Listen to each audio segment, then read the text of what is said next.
The broadcast was already tense, but no one could have predicted the seismic shift when Barron Trump, attempting to silence Jasmine Crockett on live television, was met with a staggering revelation about his biological mother. His composure crumbled, his voice shaking as he uttered, "Dad, show them. Test my DNA."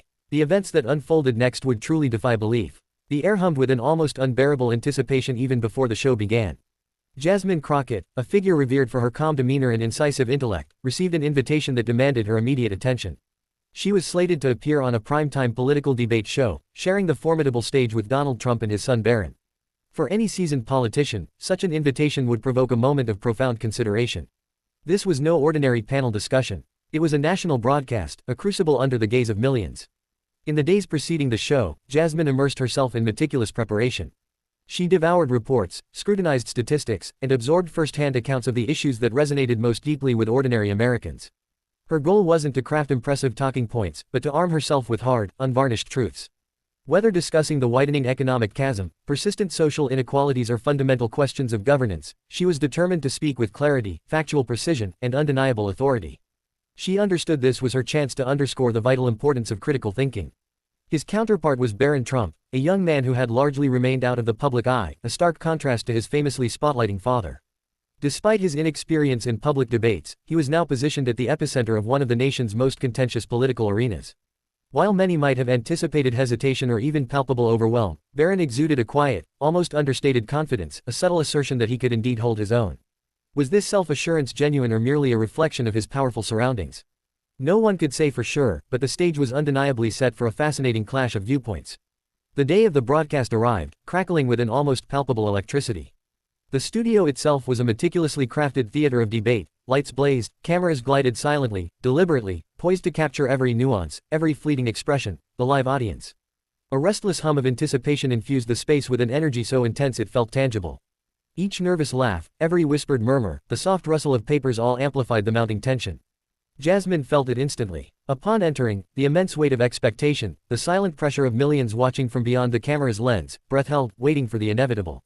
She paused, surveying the scene. This was far from an ordinary room. The seating was designed to funnel all attention toward the speakers. The cameras strategically angled to seize even the subtlest facial cue, and the live audience's collective gaze remained unwavering. Every single detail mattered, and Jasmine acutely felt the profound responsibility that accompanied her presence in such a forum.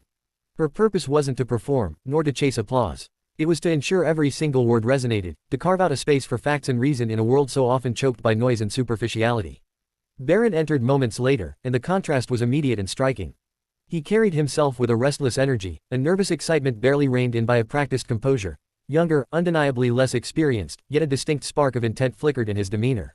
He had been thrust into a spotlight far more intense than most his age ever encounter, and though he might not have fully grasped it, his every move in the coming hours would be scrutinized, dissected, and forever etched in memory. The unspoken dynamic between them, Jasmine's serene preparedness meeting Barron's tentative assertiveness, created a silent charged tension that permeated the studio even before a single word was spoken. Donald Trump's towering presence was a force unto itself, known for dominating any space he occupied. He injected an additional layer of volatile unpredictability into the already charged atmosphere. His every reaction, his fleeting expressions, the very cadence of his speech, all possessed the power to hijack and reshape the tone of any discussion. Jasmine understood she wouldn't merely be navigating her carefully constructed arguments, but also the formidable dynamics of sharing a stage with a man who had for decades honed the art of commanding public attention. Greater than debate. It was a grueling trial of focus, resilience, and unwavering clarity under immense pressure. As the cameras finally began to roll, the moment settled in heavier than before. Jasmine felt the collective lean of the audience, their eager anticipation. For her opening words, she meticulously adjusted her notes, a silent ritual of grounding herself in the crucial points she intended to deliver. Her preparation wasn't for fleeting applause or sensational headlines. It was for the unyielding pursuit of truth. Every issue she had meticulously researched, every statistic she had painstakingly verified. Every constituent story she carried in her memory, all hinged on her ability to communicate effectively, a responsibility she bore with quiet, steely determination. Across the stage, Barron appeared to be formulating his own strategy. Would he speak with considered thought or succumb to youthful impulse? His inherent unpredictability suffused the atmosphere with an undeniable charge. The audience too sensed a silent premonition that this stage might bear witness to something far beyond the ordinary. Though its exact nature remained shrouded in mystery by the time the show officially commenced, the scene was meticulously arranged for a confrontation unlike anything the viewers could have imagined. Jasmine's serene readiness, Barron's raw, youthful energy, and Donald Trump's undeniable gravitational pull fused into a potent elixir of tension, curiosity, and boundless anticipation that hung thick in the air. This transcended a mere televised debate. It was a crucible where truth, raw emotion, and visceral human reactions were destined to collide. It was a stage crafted to test not only intellect but also composure, strategic acumen, and sheer courage. The studio lights blazed, the cameras were primed, and the audience hushed but intensely alert, absorbed it all. Jasmine drew a deep breath, acknowledging the monumental weight of the moment, knowing that her every prepared fiber would be put to the ultimate test. Across from her, Barron was poised, and it felt as if the entire world collectively held its breath. The stage was set, the key players in position, and a story poised to unfold that would grip every single viewer. The moment Jasmine Crockett began to speak, the atmosphere in the room perceptibly altered. A quiet gravitas enveloped her, a calm authority that immediately commanded attention.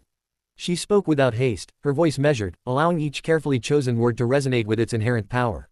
Every sentence was a deliberate stroke, each point fortified by the meticulously gathered facts she presented. She began with the economy, issuing abstract terms and impenetrable jargon for a language accessible to all. She painted vivid portraits of families wrestling to survive, of workers toiling endless hours yet barely affording rent, groceries, and life's basic necessities. She laid bare the harsh realities of soaring inflation, critical housing shortages, and the direct, often devastating impact of policy decisions on ordinary citizens. Her narrative was real, raw, and profoundly relatable. The audience leaned forward, some nodding in silent empathetic agreement, others shifting uneasily as the truths she unveiled pierced through the usual political platitudes. Next, she turned to social inequalities, speaking of forgotten communities, stolen opportunities, and silenced voices. She underscored that inequality wasn't merely a cold statistic, but a living reality that irrevocably shaped lives, dreams, and entire futures. As she meticulously linked policies to their real-world consequences, listeners absorbed how decisions made in distant offices sent profound ripples across families nationwide. She refrained from gratuitous finger-pointing, choosing instead to illuminate systemic flaws that cried out for change, emphasizing that true understanding was the bedrock of any viable solution. Jasmine's discourse extended to governance and leadership, where she championed transparency, accountability, and the imperative that decisions serve the public interest, not personal or partisan agendas. Her words were firm yet not aggressive, honest without being accusatory. She walked this delicate tightrope, understanding that people needed to confront difficult truths, but also feel that viable solutions were within reach. As she continued, she expertly wove these disparate facts into a coherent narrative, one comprehensible even to the politically disengaged. She elucidated how economic hardship, social disparities, and governance failures were intricately interconnected, forming a complex web of consequences that ensnared everyone. Her voice remained steady, the unassailable logic of her arguments, prompting the audience to pause and genuinely reflect. This was not hollow rhetoric. It was a clear, powerfully structured elucidation of problems that urgently demanded resolution. Throughout her address, Jasmine maintained an unwavering, even tone. She didn't resort to shouting for emphasis or theatrics for attention. Instead, her power lay in crystal-clear articulation, rigorous reason, and unassailable truth. Every word felt meticulously placed, each sentence imbued with purpose. Her extensive preparation was not just evident, it was profound. She didn't merely know the issues. She embodied a deep understanding, effortlessly translating complex matters into simple yet profoundly meaningful ideas accessible to anyone. The audience began to respond in myriad subtle ways. A quiet murmur here, a collective nod of acknowledgement there. It became clear she was no ordinary speaker. She was a conduit for clarity, making the issues vivid, incomprehensible. The facts she presented weren't abstract figures on a screen. They were tangible, urgent realities, presented with an honesty that made them impossible to ignore or lightly dismiss. Jasmine also demonstrated a keen grasp of history, context, and the cascading consequences of past decisions. She elucidated how historical policies had shaped the present predicament, identifying missteps without resorting to needless blame. Her focus remained steadfastly on fostering awareness and proposing solutions. Her aim was not just for the audience to grasp what was happening, but why, and more importantly, what could be done. Her words established a compelling rhythm in the room. Listeners transitioned from passive reception to active thought, prompted to question long-held assumptions about their world. She reminded them that true understanding often demanded patience, focused attention, and careful consideration. Her calm yet resolute delivery stood in stark contrast to the often aggressive shouting matches that typify political debates. Here, facts unequivocally trumped theatrics, a distinction the audience keenly felt. Even amidst her lucid explanations, a subtle current of tension persisted. Everyone in the room sensed an impending disruption, a challenge to her flow. Yet, Jasmine remained unshaken. She continued to meticulously lay out her points one after another, showcasing not only her vast knowledge but also her unwavering composure. Her clarity rendered her message inescapable, each fact building inexorably upon the last, forging a foundation both solid and utterly convincing. She spoke of ordinary citizens constantly reminding the audience that behind every statistic, every report, every policy decision lay actual human lives, children going hungry, parents juggling multiple jobs, communities struggling to access basic healthcare. She painted a picture so vivid, so undeniable, compelled the audience to peer beyond mere numbers to the deeply human impact of these issues. By the time she concluded her initial arguments, the room's mood had profoundly shifted, and palpable respect now filled the air. Not the fleeting applause born of spectacle, but a quiet, deeply felt acknowledgement that someone was speaking truthfully, thoughtfully, and with genuine authority. People were thinking, reflecting, realizing that the issues Jasmine raised were neither distant nor abstract, but immediate and profoundly pressing. Her delivery was a masterclass in communication, rendering complex topics accessible, proving that even the gravest issues could be articulated without confusion or exaggeration. She required no theatrics or overt emotion to make her impact. Her words alone carried immense weight. The audience, even those who might not have wholly agreed with her, could not deny the clarity and profound substance of her arguments. And just as the room seemed utterly captivated by her message, taunted, calm, measured rhythm of her speech was abruptly shattered. The tension in the air, fractured in an instant, a sudden, sharp signal that the story was about to take an unforeseen, astonishing turn. Everything had been unfolding with methodical precision. Jasmine Crockett, having established a compelling rhythm, spoke with an authoritative calm that captivated the audience and drove her points deep into their consciousness. Her voice articulated, ignored, or overlooked truths, each fact sharp, direct, and utterly undeniable. The room leaned in collectively as if holding its breath, awaiting her next profound statement. Then abruptly, the moment shattered. Barron Trump interjected. It wasn't a subtle comment or a casual aside, but an abrupt, jarring eruption that felt wildly out of place. The thoughtful, composed atmosphere Jasmine had meticulously cultivated instantly fractured. Barron's words cleaved the air with a brutal sharpness that stunned everyone. He aimed directly at her, launching a comment both deeply personal and savagely dismissive. He called her African and demanded she keep quiet. The statement detonated like a thunderclap. A collective gasp, then a stunned, heavy silence fell over the audience. Some sat frozen, unable to fully process the sheer audacity of what had just been uttered. Others exchanged disbelieving glances, shocked by the raw cruelty and impropriety of the interruption. These were not mere rude words. Greater than else, greater than they were a calculated attempt to discredit and silence her entirely. Greater than not a debate point, but a direct attack designed to derail someone speaking with such undeniable clarity and confidence. Jasmine paused, a flicker of awareness crossing her features as she absorbed the sudden seismic shift in energy. This transcended a typical interruption. It was a brazen challenge, a deliberate disruption meant to destabilize her and strip her authority from the room. And Jasmine had anticipated challenges. She understood that confrontations were an inherent part of public discourse, particularly in arenas dominated by figures who thrived on intimidation.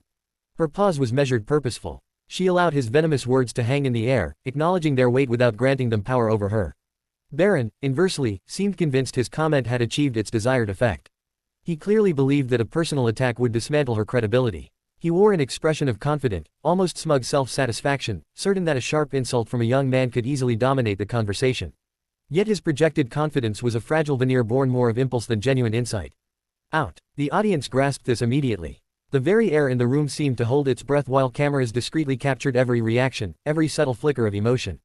Viewers at home could almost feel the tangible tension, the sudden violent rupture of a structured fact-driven discussion morphing into a raw, charged confrontation. Everyone waited breathless for Jasmine's response, knowing that whatever came next would irrevocably define the trajectory of the entire encounter. In that charged silence, Jasmine's mind raced. She was prepared for incisive questions for those who sought to twist facts. But personal attacks operated on a different plane. They possess the insidious power to derail an entire conversation, to distract from the critical issues at hand. Yet, she recognized a crucial truth. Power often unmasks its true character in confrontation, and truth finds its greatest strength when defended with calm resolve. Her strategy crystallized in an instant. She would not react with anger, nor would she descend into defensiveness. She would certainly not stoop to his level by responding in kind. Instead, she would seize the moment, transforming it to demonstrate that composure and intellect are infinitely more potent than impulsive aggression. Barron, seemingly oblivious to the perilous ground he now stood on, carried on as if his words had already secured victory, glanced towards the audience, expecting affirming nods or widespread approval. Instead, he met a sea of eyes reflecting shock, confusion, and outright disapproval. The energy of the room began to subtly recalibrate, signaling that his interruption had backfired spectacularly. People were no longer fixated on policy points. Their attention was riveted on this stark confrontation, waiting the response that would dictate who truly controlled the narrative. The aggressive interruption laid bare a broader truth about public dialogue. Speaking over someone rooted in thought and knowledge rarely signals strength. More often, it exposes a profound lack of preparation, a gaping deficit in understanding, and occasionally a glaring absence of character. Jasmine knew this instinctively. She recognized this moment wasn't just about her or Barron, was about the millions watching, about the example being forged. Her response could transform a disruptive attack into a profound lesson in dignity, unwavering focus, and quiet courage. As the seconds stretched, Barron's smug certainty began to fray, though he still masked it externally. Jasmine's deliberate pause had, without a single word, reclaimed the space. She prepared her retort, not fueled by anger, but honed with surgical precision, crafting words intended not just for Barron, but for every single person present. This moment of poised silence was profoundly powerful. It vividly illustrated that impulsive reactions cede power to the aggressor, but controlled strategic action can decisively tip the balance. The audience remained utterly motionless. This was no longer a mere debate or a policy discussion. It had become a crucible testing composure, courage, and intellectual clarity. Everyone watching realized that words possessed immense weight, and the upcoming response would reveal who could wield them with the greatest efficacy. The tension was a palpable, suffocating presence. Yet, the underlying lesson was starkly clear. True authority stems not from silencing others, but from maintaining unwavering focus and responding with thoughtful command. Then came the moment everyone had been waiting for. Jasmine was about to speak, and her words would not merely address the interruption. They would utterly transform it. Barron's abrupt assault had inadvertently set the stage for something far more consequential than a simple squabble. The room sensed it. A quiet, almost sacred anticipation filling